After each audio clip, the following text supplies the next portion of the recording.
بسم الله الرحمن الرحيم.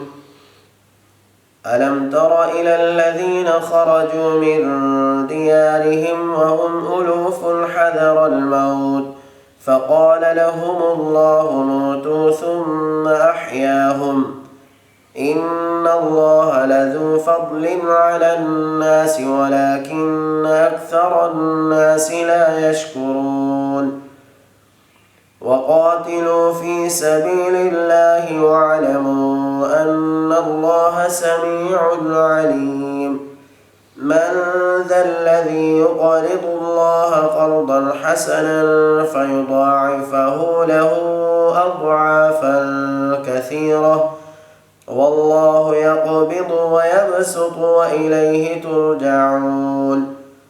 ألم تر إلى الملأ من بني إسرائيل من بعد موسى إذ قالوا لنبي له ابعث لنا ملكا نقاتل في سبيل الله قال هل عسيتم إن كتب عليكم القتال ألا تقاتلوا قالوا وما لنا ألا نقاتل في سبيل الله وقد أخرجنا من ديارنا وأبنائنا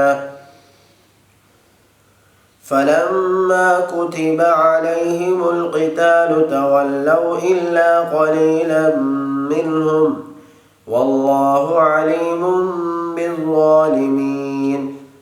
وقال لهم نبيهم إن الله قد بعث لكم طالوت ملكا قالوا أنى يكون له الملك علينا ونحن أحق بالملك منه ولم يؤت سعة من المال قال إن الله اصطفاه عليكم وزاده بسطة في العلم والجسم والله يؤتي ملكه من يشاء والله واسع عليم.